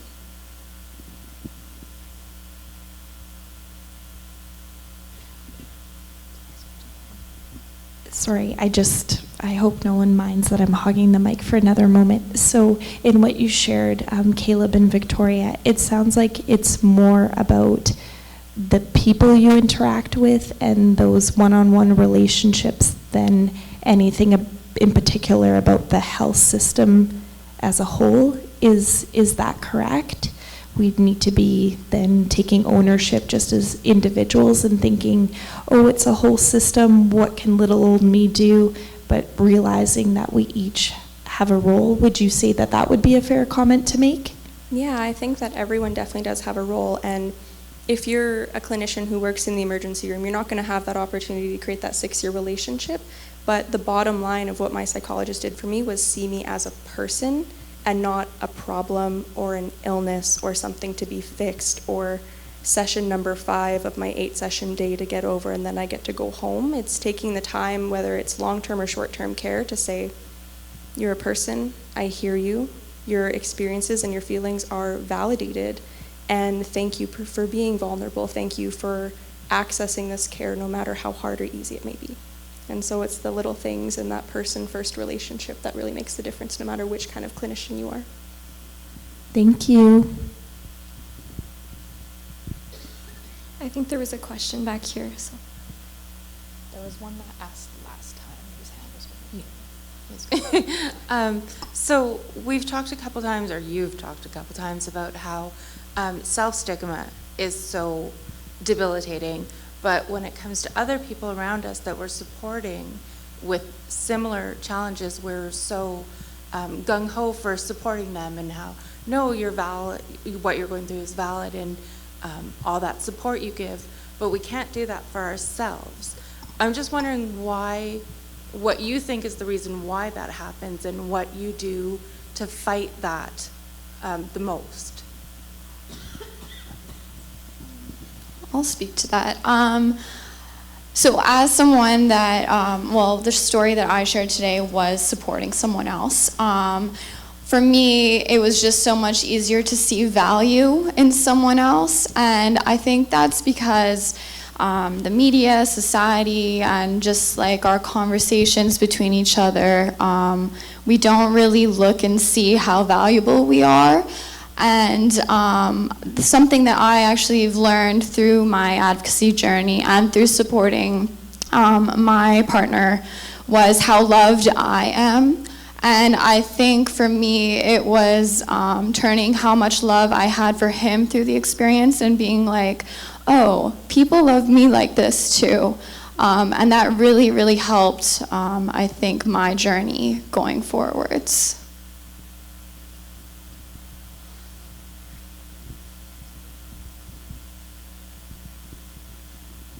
I don't have much experience being a caregiver, but I would just like to say that it's always important to put yourself first, like they use the oxygen mask.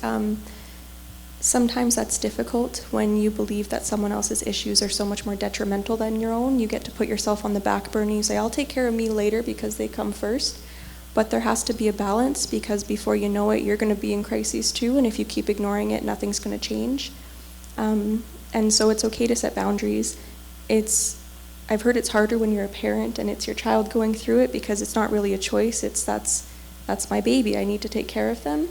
But at the end of the day, you just got to try and reach out, and even if you can find one person to support you while you're supporting someone else, and then it's just that big chain of peer support, and that's the idea, that's the hope, is that we can all have someone in our corner and we can be in someone else's corner to create that community of change.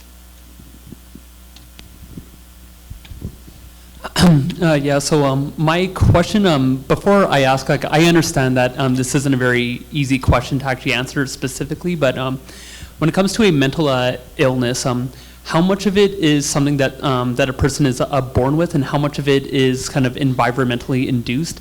And then I guess my follow-up question is that when it comes to helping somebody who has when it comes to somebody who has a mental illness, how much of it can be kind of treated? So I guess let's say you have something and you're at a 10.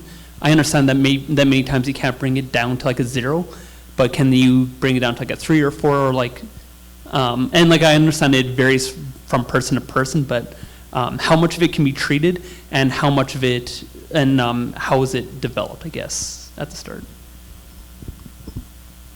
Unfortunately, we're not clinicians.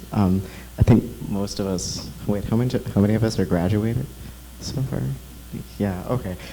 So I'm not 100% sure about your first question, but I do believe that environment itself does play a big impact in mental health and mental wellness, because we do require support from our peers, from our friends, from our family to sort of maintain our mental health. And when we do feel our mental health deteriorating, it is important to have friends and family in our corner, regardless of how much of it is biological or how much of it is environmentally caused. It's still important to have positivity within your environment and to have support within your whole system and community with you to help with your mental health. Okay, going from the first part, so something I studied a lot in school is something called the diathesis stress model. So it's like you have a jar, and it's full with marbles, and the marbles are your genetics. So if you have a genetic predisposition to something like depression, you might have more marbles in the jar than somebody who has a less genetic predisposition. But then the environment you're in adds water into the jar. And so if you have more bad things happening, like adverse childhood experiences or a death of a loved one, you add more water into the jar. And the more marbles in, the less water is going to take for the water to flow over top of the jar. And that's like a breakdown or a mental health crisis. But the less you have, then the more water you can fit in before a mental health concern comes up, if that makes sense. Thank you, Cadence, for answering the question that the rest of us were very puzzled on. I'd like to speak to your comment about going from a 10 on the crises scale and bringing it down to a 3 or 4. With that, I would like to emphasize to everyone the importance of safety planning with your loved ones and safety planning with yourself. When mental conditions are good, it's no use to safety plan in a crisis. But if your loved one is having a relatively okay day, at like even a 5 on the scale, it's good to sit down and say, if things get bad, if you're at a 10, what do I have your consent to help you with? Does a 10 for you look like going to the hospital? Do you need me to advocate for you in the hospital? Does a 10 mean calling your therapist? Does a 10 mean we need to take the day off work and take care of ourselves at home and deal with that between us? And then for yourself too, working with that person and being like, this is when I'm in a clear state of mind, this is what I need. Setting those boundaries of, even when I'm on a bad day, I need you to remember that I did consent to this. And even if I say I don't want to go to the hospital, if I'm at a 10 and if I'm suicidal, I need you to take me. For me, part of my safety plan is trust whatever the hell my therapist says to do. She knows me best, she knows how to deal with me, and so if I'm in crises, my mom can call her and be like, yeah, okay, this is our plan. But having a plan in place, because nothing is scarier than when a loved one all of a sudden reaches a 10 and you are scared and have no idea how to go for help.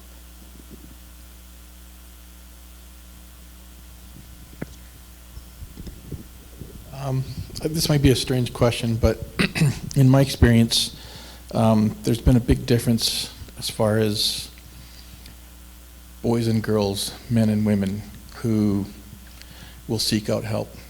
As boys, as males, the message we get is, be tough and hide it and stuff like that. And even if we don't get that message, there's that unspoken, just be tough, hold it in. Most of my clients are female. And what would you guys suggest to people who are males who are undergoing or experiencing mental health issues, or people who know of males that are doing that? How would you support them and help them to be more willing to seek out help? I think just letting them know that how they feel is valid, and in some ways it is normal, or just as normal as it is for, I suppose, women to feel that way. Because I do agree that in society, men are often told to kind of contain their emotions and to not express them. But it's important to let family members or friends know that are male that it's okay to not be okay, and it's okay to reach out and seek help. And that doesn't make them any less masculine or any less of a man to go and reach out and say, hey, I need help right now, I'm not doing okay. And yeah.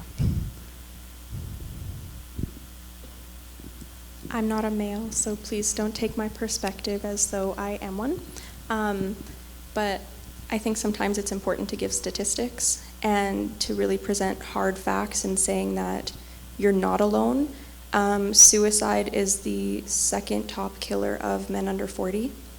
And that alone shows that there are so many males in our society who are not accessing the help they need due to stigma around toxic masculinity and those beliefs of toughen up. Why can't you get through this? You need to be stronger. Men shouldn't cry. Boys shouldn't be weak. And it's ingrained. I've seen it in the work that I've done in schools that I've been in from young ages, like kindergarten, preschool. Girls get hurt on the playground. It's, oh, are you okay? Are you hurt? How can I help you? Boys get hurt, and it's stop crying, you're fine. And that stems all the way to adulthood and that belief that, you know, you got to take care of it on your own. And I see that with a lot of the males in my life, and it's very sad to me because your sex doesn't make you any different when it comes to mental health. Mental health does not discriminate on age, race, gender, sexuality, you name it.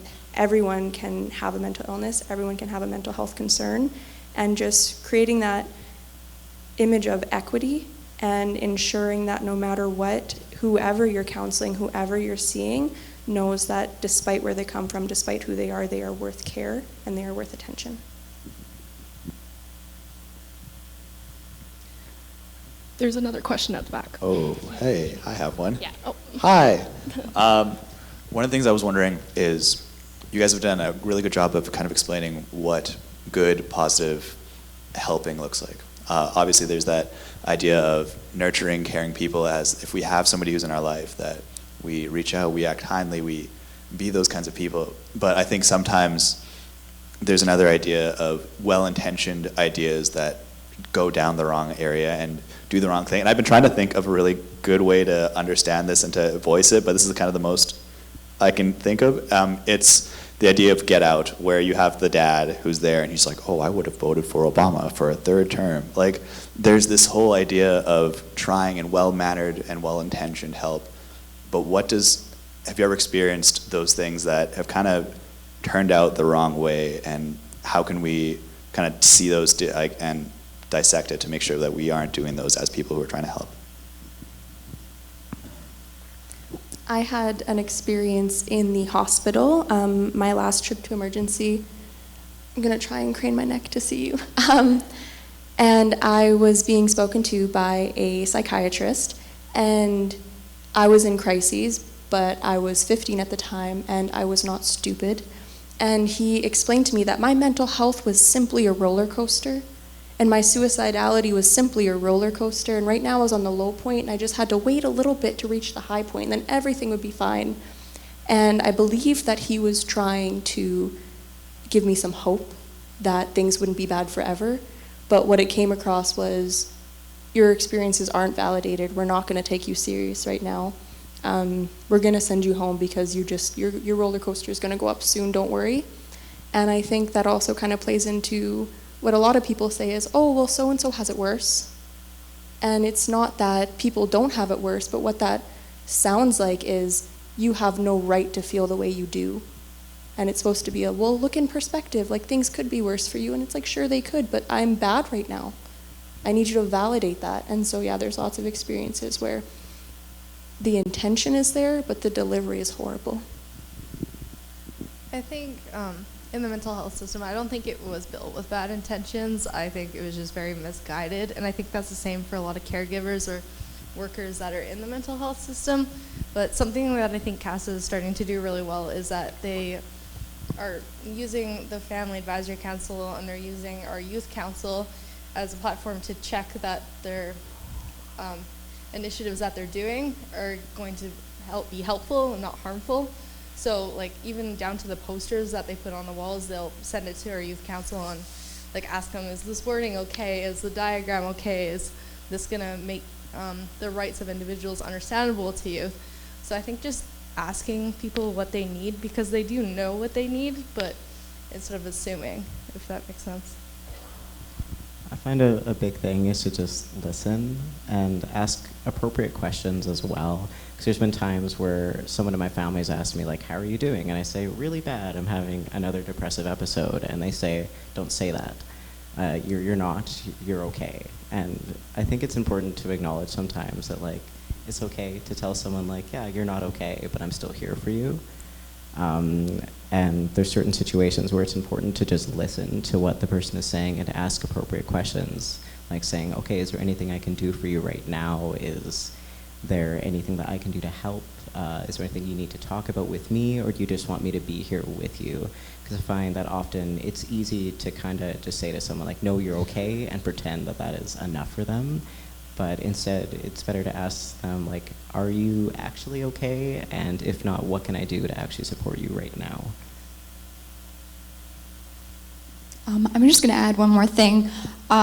So when I was going through my thing, I had friends that were great and supportive, and then I had friends that I lost because they were not. And I think that the worst thing you can do when you're trying to help someone is minimize their experience and trivialize it like they're having a miserable day because they're having a hard time, and dancing in the shower isn't going to cure their depression, and it's definitely not going to make the psychosis go away. So back to what Caleb said, like active listening, real listening, and showing up, but making sure that you're not trivializing anyone's experiences while you're doing it.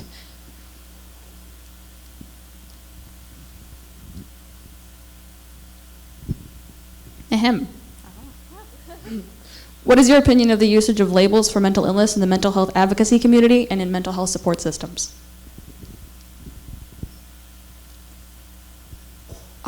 Labels have a time and a place.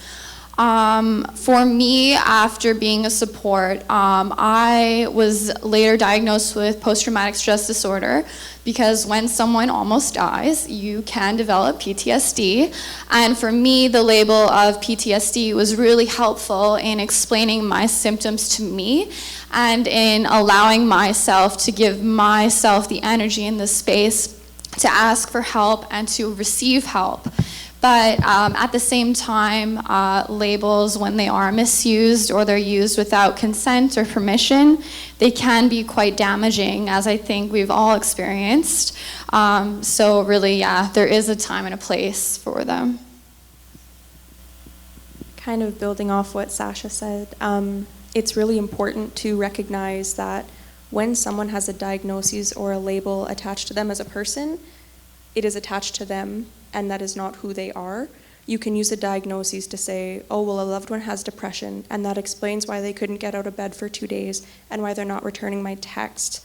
But when you start to use that label as the only criteria you describe them as, oh, well, so-and-so is depressed, you're taking away from them as a person. People are so much more than their labels. It's effective to use labels in clinical settings and to understand one another and provide that empathy and peer support. But once you take it beyond that and start to associate a person only with their label and their diagnoses, that goes from helpful to harmful and can really dehumanize the individual you're speaking with. I also think that it can be really dangerous to throw around labels, just to throw them around and not from a very professional sense. So I had an experience accessing care once at a counseling office, and in my intake appointment, I was struggling, I was in crisis, and I had mentioned that I was in crisis, and she just said to me, you're just a busy university student, you've got a lot going on, you should probably try working out, you're probably just a little depressed, a little anxious, your OCD's probably acting up, and then she said, you should probably go next door to the doctor's office, do this whole crying spiel again, they'll probably prescribe you some medication for it. So in that moment when you're in crisis, and it takes a lot for me, and I touched on self-stigma that culturally to extend out and go for help, it's not always easy. But to sort of hear these words of like, you're probably just depressed, you're probably just anxious, you're just a university student that's going through the same motions that everybody else is. Go next door and do this crying thing, and they'll probably prescribe you something. It can be really damaging, and it can be really hard for someone to take in. Now, I'm an advocate. I live and breathe this stuff. I study it both from the scientific perspective and from a personal level, and I was distraught. Now think of, I hate to say it, but the average person who might not be very much aware of what is happening or the extent of the mental illness or the mental health journey that they're on, what that does to them. So my message is to be careful with how we throw around these labels, whether from a professional or personal sense as well. But thank you for your question. Anybody else? Hi, sorry. You've all spoken with so much poise and grace tonight, so thank you very much. The question I have is for the advocacy group. 13 to 25 is a large span, and as a parent to some complex kiddos, I'm wondering if I brought them in at 13, 14, 15, what part would they play in the group? Do you feel that it's maybe too large a span, or can they be valuable members at their young ages? Honestly, that's a very fair question, and what we always do, moving in anything we do, is be cognizant of safety and making sure that everyone is safe and comfortable in being members of our council. It does sound like a huge age gap, but what we try to do is create a culture within our council where everyone feels like they can be a part of what we do. And we try to support each other in reaching that threshold. So we have some people on our council, like for this event for today, who are not comfortable sitting up here in front of a microphone and in front of all these wonderful, great-looking people, and wanted to be more of the logistics sides, who created the slides, who dealt with the decor, who did a lot of other things for us. So we try to find roles for individuals within our council that meet what they're comfortable with. Now, I'm going to put the council on the spot as well. We do have some younger folks, some high school kids as well. Maybe if you can touch on how the experience has been for you, if you're comfortable with. Do you feel the age gap at all? I know I'm putting you on the spot, Ella, but you're our social media co-chair. You can tweet it if you want. But yeah, I can bring you a mic here. Okay, so I'm in grade 12, so like kind of on the younger side, and I'd say like in the beginning, even if I was a bit intimidated to speak in front of all of these other people who'd been there for much longer than I had, I think just like going to my first meeting, just trying to listen and hearing about everyone else talking, and then having my own opinion and like portraying that to the others, and like having people listen to that and try to address it rather than just like ignore it or like kind of take it as less important because I didn't have as much experience, was very validating for me. And kind of like, I know I wouldn't have come back from that, like I wouldn't have come back to a second meeting if that hadn't happened. I know that for sure. So definitely having stayed for this long, that definitely the reason why is because everyone is so supportive. I joined the council when I was 15, so I felt pretty young. I was one of the youngest when I joined it. And for me, I'm so, so grateful that I have all my fun university friends on it. And it's really awesome, and they make me feel so included and part of the conversation, even when I don't know when they're talking about their neurological sciences class. But I think for me, I really want to see even younger people get involved, and like my high school friends get involved, because I think, like I said during my presentation earlier, it's important that people under 18 get involved too, because you're never too young to start. And so it would be awesome if there could be younger people coming onto the council, because I think it just add more diversity with our ages and just create a more, I don't know, it just create a different conversation, I think, bringing in younger kids and younger youth, because everybody's opinion is valid and everybody's view is valid, and it doesn't matter what age you are.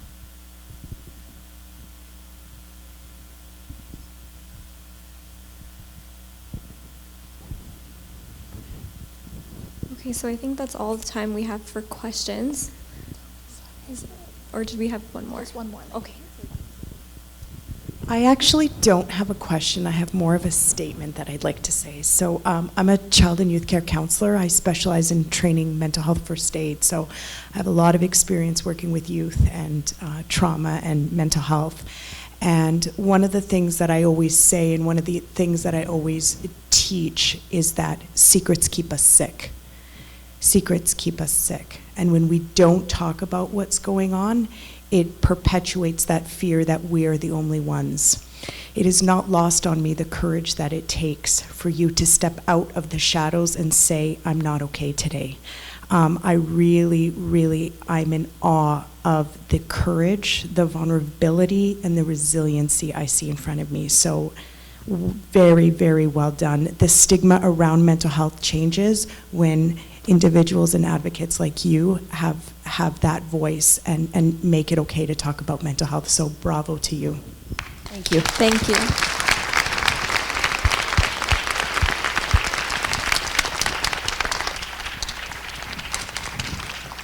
Thank you everyone so much for your questions. I wish we had more time because I'm sure there's a lot to discuss still. Just to end off our lecture today, we'd like to acknowledge the following CYC members and our facilitator for their contributions towards this lecture.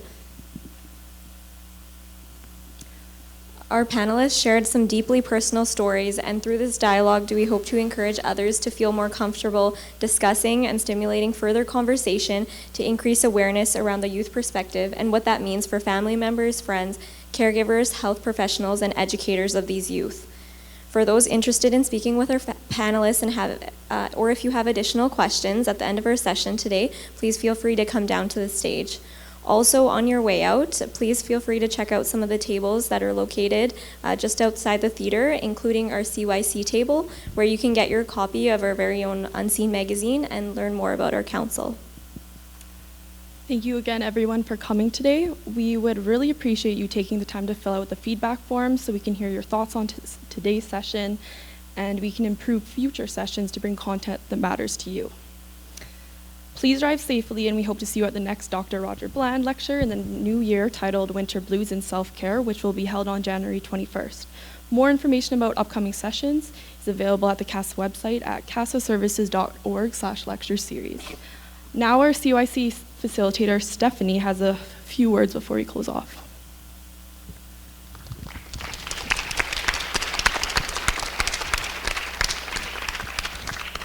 So I just wanted to take just a couple seconds to say thank you to the whole Youth Council. They've worked really hard, and I want to congratulate them on what they've achieved here.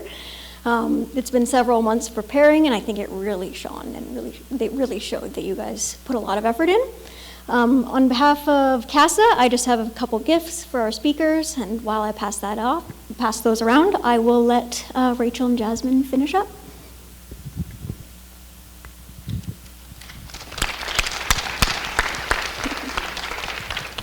Well, all I have to say is we ask everyone to please exit the venue as quickly as possible. We need to be out by 9 p.m. at the latest for the Telesport of Science staff. And then with that, have a great evening, everyone, and thank you for attending.